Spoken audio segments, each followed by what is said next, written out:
Olá, boa noite. Está no ar o programa Questão de Ordem. A Constituição Brasileira, a promulgação da Constituição Brasileira, a chamada Constituição Cidadã, que foi promulgada em 1988, pelo deputado e, na época, presidente da Assembleia Nacional Constituinte, Ulisses Guimarães, está completando 25 anos.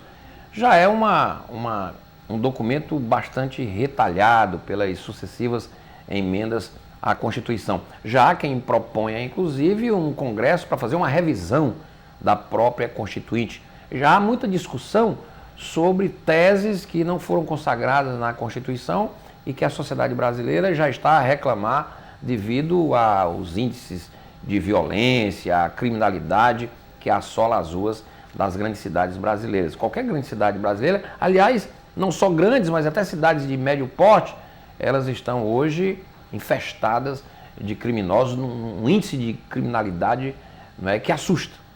A própria cidade de Fortaleza tem índice, da região metropolitana, tem índice de criminalidade que assusta qualquer observador mais atento. Nos primeiros 4 meses deste ano, foram mais de 800 pessoas que foram assassinadas, foram vítimas de homicídios. Isso dá 7 homicídios por dia na Grande Fortaleza. Se formos comparar com outras capitais brasileiras, o índice vai ficar mais ou menos parecido. Vivemos no Brasil uma epidemia da violência, causas diversas. Qual seria o remédio? O endurecimento da lei seria um remédio? Estamos discutindo a reforma do Código Penal. Está em tramitação no Congresso, Código da década de 40. Eu vou discutir essas questões, porque eu estou recebendo aqui no programa hoje. Ele é jurista, ele é autor de mais de 40 livros, é um especialista nessa área, é um observador, ele é professor, inclusive, de cursos de direito lá em Brasília, ele é professor de direito penal especial em Brasília, percorre o Brasil fazendo consultorias e dando palestras. E um detalhe, ele foi um observador privilegiado dos trabalhos da Assembleia Nacional Constituinte, publicou inclusive um livro sobre detalhes, curiosidades que cercaram a feitura da nossa atual Carta Magna. Vamos falar com ele também sobre essa questão da violência, sobre o endurecimento de leis, sobre a questão do combate ao crime organizado, sobre psicopatas. São temas que eu vou tratar aqui no programa com o meu convidado, Dr. Léo da Silva. Está aqui comigo, o meu convidado hoje no programa Questão de Ordem. Você participa pelo nosso endereço eletrônico, que está aí no seu vídeo. Você pode, inclusive, fazer comentários sobre os temas que eu vou tratar com o meu convidado. Você pode, inclusive, sugerir, como você já sabe, temas para futuros programas que vamos realizar aqui na TV Assembleia. Doutor Léo, prazer, boa noite, é um prazer tê-lo aqui. Boa noite, é um prazer estar aqui na sua casa. Vamos começar pelos 25 anos da nossa Constituição, que já está meio retalhada, não é? Ela parece que a vida dela vai ser bem mais efêmera do que se imaginava. 25 anos da Constituição Cidadã, o balanço é positivo, doutor Léo? Pois é. Um quarto de século. Um quarto de século. E parece-me ontem que, assim como o país, acompanhei com os olhos atentos, com muita emoção, aquele momento que era o de reconstruir o Brasil. Verdade. Nós vivemos momentos de rupturas democráticas, momentos desde a trágica morte de Vargas, governos provisórios, tentativas de golpe a Juscelino, que teve um governo conturbado, a renúncia de Jânio, a conturbada passagem de João Goulart, o golpe de militar. 64. Então, uma série de traumas na vida nacional. Veio a Constituinte com uma grande esperança de nós fazermos o Estado que nós queríamos. O Brasil todo tinha os olhos para lá. E foram grandes as expectativas. E quando nós temos expectativas demais, também há uma reserva para frustrações. E esse, portanto, é o balanço da Constituição. Preencheu muitas expectativas e deixou muitas frustrações. A Constituição cometeu o erro, na sua opinião, de ser detalhista demais? Isso foi um erro? Não tenha dúvida. Por exemplo, em relação aos direitos sociais, ninguém há dúvida quanto à necessidade da proteção do trabalhador. São conquistas que o Brasil teve, conquistas históricas e não se tira. Mas não é matéria constitucional. A Constituição do Japão trata disso em um artigo, que diz, no artigo 29, todos têm o direito e a obrigação de trabalhar. E é a lei infraconstitucional que trata dos direitos e das obrigações. A nossa trouxe, já na primeira versão, no mínimo 36 direitos aos trabalhadores. O que não significa que o trabalhador brasileiro passou a viver melhor que o trabalhador japonês. Aliás, agora, recentemente, aqui, nós equiparamos os trabalhadores domésticos à condição dos demais trabalhadores, que até então ele era um trabalhador de segunda categoria, até há poucos dias atrás. E foi uma matéria levada também à Constituição, que o que me parece que não precisaria. E foi feita em nível de equiparação. O trabalhador doméstico não pode ser, claro, em respeito à dignidade da pessoa humana, um trabalhador de segunda. No entanto, a equiparação jurídica não é um raciocínio técnico. Rui Barbosa disse que justiça consiste em tratar desigualmente os desiguais. E na relação de trabalho no ambiente doméstico, há uma desigualdade. É diferente da relação de trabalho no ambiente empresarial.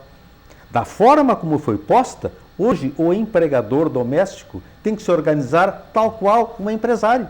Chega a ponto, às vezes, de ter que ter um contador para atender rotinas burocráticas e de controle. Consequência imediata disso, 800 mil pessoas do trabalho doméstico já foram demitidas no Brasil. Ou então aceitam a informalidade. Por certo. Doutor Léo, eu estou vendo aqui que o senhor acompanhou o trabalho da Constituinte e publicou um livro, O Inusitado Congresso, de 1996, que revelou os bastidores e etc. Sobretudo algumas histórias curiosas. Me conte alguma dessas histórias. Por exemplo, eu estou vendo aqui, o senhor acompanhou como advogado da ABERT, não é isso? A Associação Brasileira das Emissoras de Rádio e Televisão. Eu estou vendo aqui que a Constituição custou 64 milhões de dólares. Isso apenas nos 6 primeiros meses. Um parlamentar alemão... Por que se gastou tanto dinheiro assim? Pois é, um parlamentar alemão que esteve aqui naquela altura disse que se a Alemanha tivesse que sustentar isso, teria quebrado. Teria quebrado. Não é? O consumo foi muito grande. 64 milhões foi muito grande, desde painel eletrônico novo, o sistema informatizado totalmente novo, o centro de processamento de dados todo reformado, enfim, a montanha de papéis, o consumo de café, uma coisa estúpida. Eu cheguei no livro a registrar até o consumo extraordinário de café. Mas foi um momento muito interessante. Se dizia que a democracia não tem preço. Portanto, essa era a justificativa. Essa era a justificativa. Mas muito curioso, por exemplo, foi um momento de solidariedade, hilárico, quiçá, mas emocionante também, que eu vi no exercício do lobby. Lá estavam os com terra, o DR, os sem terra. Lá estavam estudantes, professores, aposentados, índios. Os mais diferentes interesses migraram para Brasília para defender as suas postulações. E foi num dia desses que estava uma fila de índios. Na frente, uma fila de aposentados. Cada grupo defendendo o seu lado. Os aposentados, por uma questão de marketing, ergueram uma faixa que dizia o seguinte: os aposentados apoiam os índios do Brasil. Aí do outro lado havia um índio que leu e resolveu retribuir a homenagem. Conseguiu uma cartolina e com um pincel atômico escreveu o seguinte: ficou daqui os aposentados dizendo que apoiavam os índios do Brasil e do lado de lá o índio com uma cartolina que dizia: índio apoia véio. Véio. Então foi um momento de solidariedade. Nenhum entendia exatamente o que o outro precisava, mas se estavam ali era porque precisavam de algo e foram solidários. Muito bem. A Constituinte tinha 80 empresários, 48 médicos, 171 advogados, 23 jornalistas, 9 radialistas, 24 economistas, 11 administradores, 15 professores, 6 pastores evangélicos, hoje tem bem mais, né, no Congresso, 26 mulheres, 6 negros, somente 6, 5 operários, grupos um deles era o Lula, né, na época, exatamente, deputado federal constituinte. Os gastos chegaram a 64 milhões nos primeiros 3 anos só nos primeiros 3 meses. 3 meses. 3 meses. Agora me diga uma coisa, doutor. Teve polêmica até sobre a questão da proteção de Deus na Constituição. O Estado é laico. O fato de colocar... isso já foi objeto de um debate recente, porque um procurador da República tentou tirar da nota do real a expressão Deus seja louvado. Se a gente for levar ao pé da letra essa questão do laicismo, vamos mudar o nome de São Paulo também, de São Luís, vamos mandar tirar a estátua do Cristo. Esse episódio do Deus seja louvado, Deus seja louvado. A louvado. oportunidade de acompanhar foi uma, eu até diria uma brincadeira, do então deputado Amaral Neto, do Rio de Janeiro. Muito inteligente. E ele combatia o então governo Sarney. E ele disse que o presidente Sarney, ao lançar o Plano Cruzado, tinha mandado inscrever na nota de cruzado essa expressão, Deus seja louvado. E aí o deputado Amaral Neto disse que o plano fracassou, que o presidente estaria desesperado e que pensaria em emitir uma nova nota de cruzado, na qual constaria a seguinte inscrição, seja o que Deus quiser. Na sua opinião, essa expressão não fere o laicismo? Não foi. O grande debate que houve por conta desse processo de renovação das cartas constitucionais do Brasil foi no estado do Acre. A Constituição Federal disse que era promulgada, assim disseram os constituintes, promulgada sob a proteção de Deus. Os estados promulgaram as suas respectivas constituições. E o estado do Acre foi, àquela altura, o único que não colocou sob a proteção de Deus. E aí um partido, àquela altura, entrou com uma medida de inconstitucionalidade no Supremo Tribunal Federal, dizendo que a Constituição do Acre era inconstitucional perante a Carta Federal. Porque, ao contrário da Federal, não estava sob a proteção de Deus. E isso feria, portanto, a lei maior, segundo esse partido.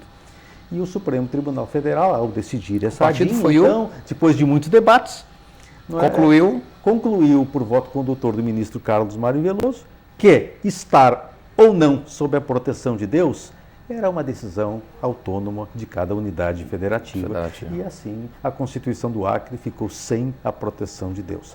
Não sei se depois houve algum fato em que a proteção de Deus tornou-se recomendável, a Constituição do Acre passou a ter essa proteção de Deus. O Brasil, doutor Léo, é um país inusitado. Agora nós estamos envoltos numa polêmica que vai ganhar talvez até as ruas, de um projeto que vai tramitar no Senado, apresentado pela senadora Marta Suplicy e subscrito pela Ordem dos Advogados do Brasil, que quer retirar das escolas públicas a comemoração do Dia do Pai e do Dia da Mãe, sob a justificativa de que isso cria um constrangimento ou um preconceito com questões de gênero.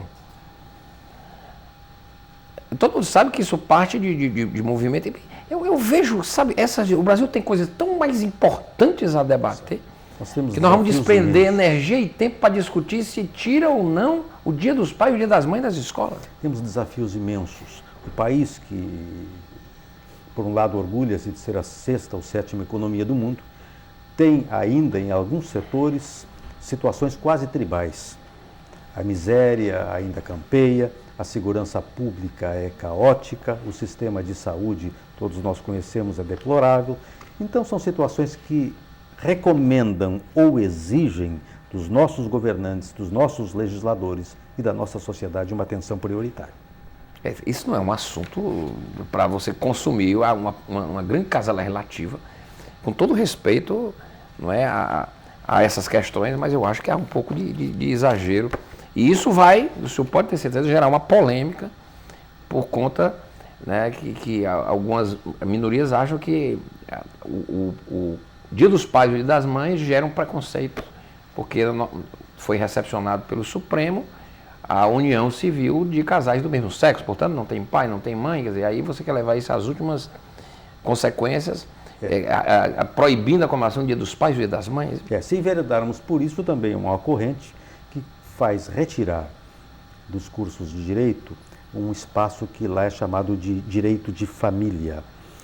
Dentro do direito civil, nós estudamos direito das sucessões, estudamos direito das obrigações e tem um espaço de direito de família. Agora se quer que se denomine direito das famílias, porque as famílias hoje têm constituições consideravelmente distintas que as famílias dos nossos pais, dos nossos avós. Então são discussões, mas que me parece que ainda não são as prioridades. Penso que em política, ou na boa política, eleger prioridade é fundamental. É fundamental. Doutor Léo, esse livro foi um grande sucesso, Inusitado Congresso. É de 1994, ele não tem mais, já está esgotado. Ele já está esgotado. É do século passado. É do século passado. E essa revista aqui, Jurista do Mundo, que circula na América do Sul, na Europa e na África, série Excelência Jurídica, que tem inclusive um artigo aqui do senhor, não é? Um trabalho que versa sobre criminosos de colarinho branco. O senhor diz aqui, histórico preconceito contra os pobres e a invisibilidade das ações favorece criminosos que agem no silêncio dos gabinetes. Nós temos a figura do cara de prontuário. A cara de prontuário é o preconceito que se tem em regra contra o pobre. Parece que, em havendo um indivíduo pobre e um não pobre, os olhos do controle, os olhos da polícia, os olhos da autoridade, primeiro se dirigem para o pobre, que tem a cara de prontuário aos olhos das autoridades. Mas há pessoas muito bem postas na sociedade, que no silêncio dos gabinetes cometem crime de grande lesividade, os crimes de colarinho branco. Esses crimes, no entanto, não ganham grande repercussão porque não têm vítimas identificáveis. Quando alguém é agredido na rua, quando alguém sofre um assalto, esse alguém tem nome, tem CPF. Então, quando há uma vítima personalizada, isso é mais fácil de repercutir. Nos crimes de colarinho branco, as vítimas não têm nome. É a sociedade, é o povo, é um todo. E por essa despersonalização das vítimas, esses crimes não ganham repercussão, não são perceptíveis, crescem e enriquecem muitos à custa de outros. Nosso país copiou, doutor Léo, o senhor sabe bem disso, o modelo americano, inclusive bicameral, Senado, Câmara, não é? O nosso direito é diferente do direito americano. No entanto, na América, apesar dos problemas, não existe país perfeito, mas pelo menos eles construíram um sistema, não sei se isso é a realidade ou é muito também da propaganda que o cinema americano e as séries americanas fazem, mas eles vendem a imagem de que eles construíram um sistema em que a lei é forte o bastante e alcança todos que sejam pegos e que são devidamente condenados, sejam pobres ou sejam ricos. Aqui no Brasil, muito ao contrário, o senhor acabou de dar um exemplo, o criminoso do colarinho branco dificilmente é pego, e quando às vezes é pego, como foi recentemente o caso da Operação Satyagrah, dificilmente é condenado. Dificilmente é condenado, não cumpre pena. Ou até desqualifica a condenação, porque quem terminou virando réu foi o juiz, Fausto de Santos, e o delegado, o Protógeno. E o suposto réu, o suposto criminoso, conseguiu inclusive um habeas corpus de um ministro do Supremo. E sequer foi preso. Quer dizer, eu queria que o senhor analisasse, é real isso? A América, eles formataram um sistema jurídico, perfeito não existe em canto nenhum, mas que os ricos temem por ele porque eles sabem que podem ser apanhados, diferente do Brasil? Na parte penal nós copiamos muito pouco dos Estados Unidos, copiamos muito da formação política, da organização dos nossos parlamentos. A parte penal nós trouxemos muito do sistema italiano e, enfim, muito da Europa, mais complacente. O americano é pragmático, é objetivo e quer resultado. Que veio do inglês, né? Dois modelos curiosos de combate ao crime. O estado da Flórida. Como é que se combate o crime? Lá na Flórida se combate o crime da seguinte maneira. Primeiro, pela moldura da lei. As crianças, desde o início da formação escolar, aprendem a respeitar a lei. Cria-se essa consciência e eles crescem dentro dessa moldura. Alguns, que já não serão muitos, curiosos um dia olharão para fora da moldura. Aquele que sai da moldura para olhar, o Estado aparece fisicamente. Aí tem um guarda na quadra, tem o policial do quarteirão, tem a presença física do Estado que constrange. E para aquele que não se intimida com a presença física, o Estado entra com a voz, com a ordem, com a autoridade. E para aquele que não respeita a moldura, a presença física e a voz, o Estado utiliza o taser. O taser é aquela arma não letal, porque entende-se que o indivíduo que não respeita toda essa cadeia, não é? Toda essa cadeia de comandos precedentes, contra ele, então, deve-se tratar de imobilizá-lo. Dentre nós não existe isso. E aquele Primeiro, que não há ainda vai cultura. mais além, aí ele sente o peso da condenação Perfeitamente. e do sistema penal. Dentre nós não temos uma formação ética desde o início. Não temos. Estamos acabando, inclusive, né, nas escolas.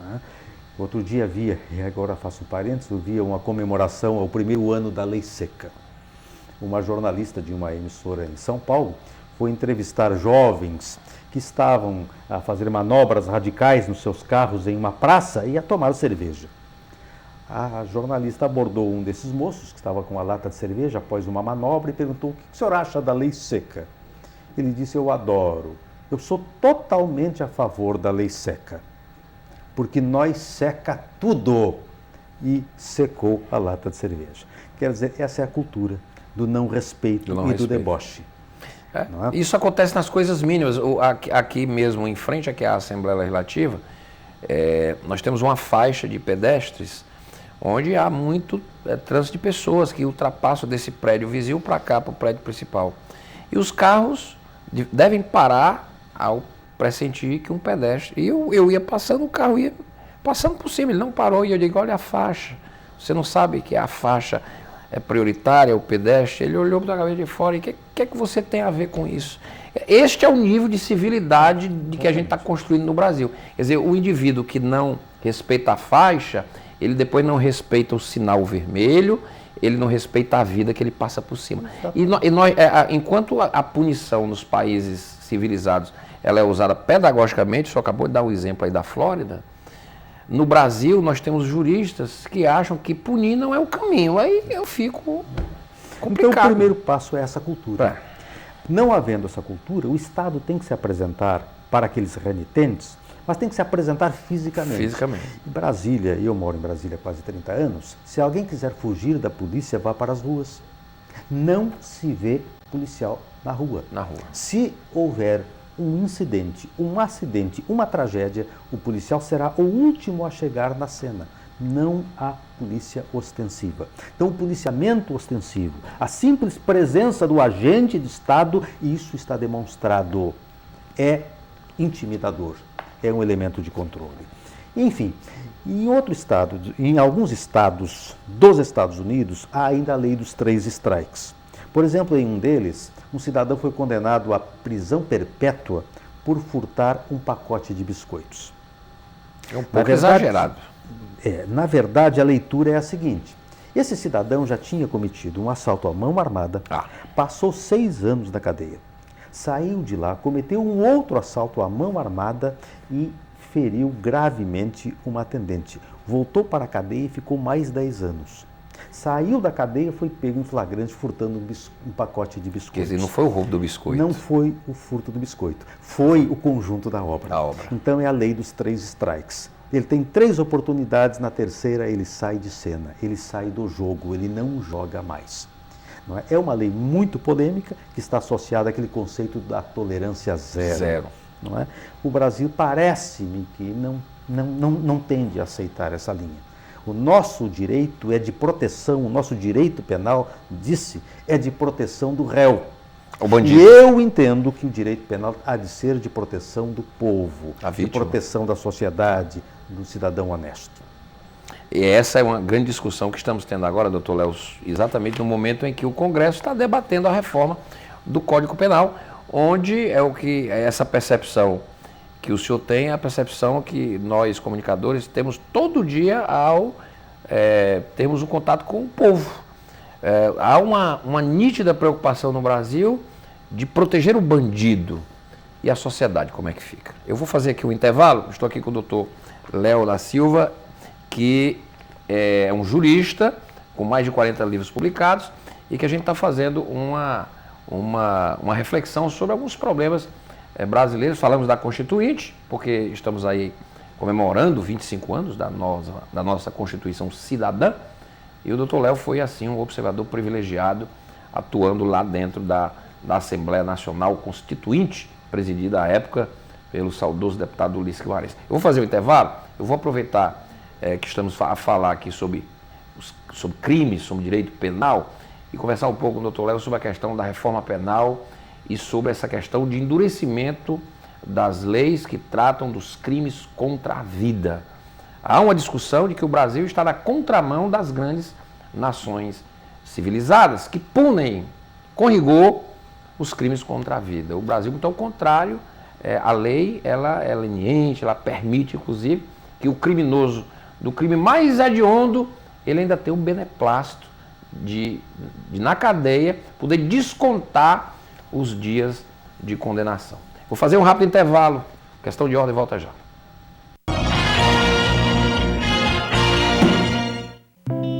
Deixo minha visão ao homem que jamais viu o amanhecer nos braços da mulher amada.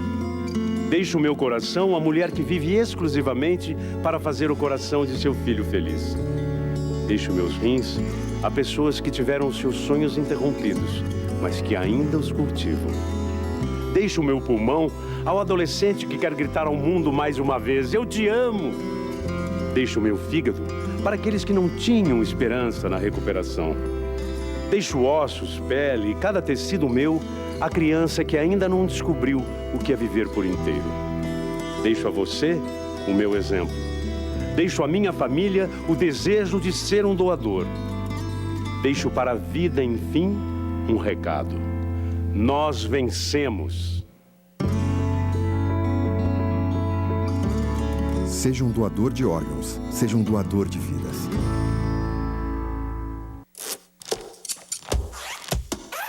Saúde na escola vai mostrar agora que a nossa alimentação merece atenção. Saúde na escola é pra toda hora cuidar da nossa visão.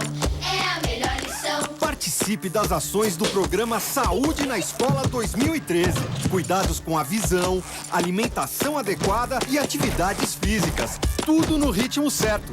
Governo Federal.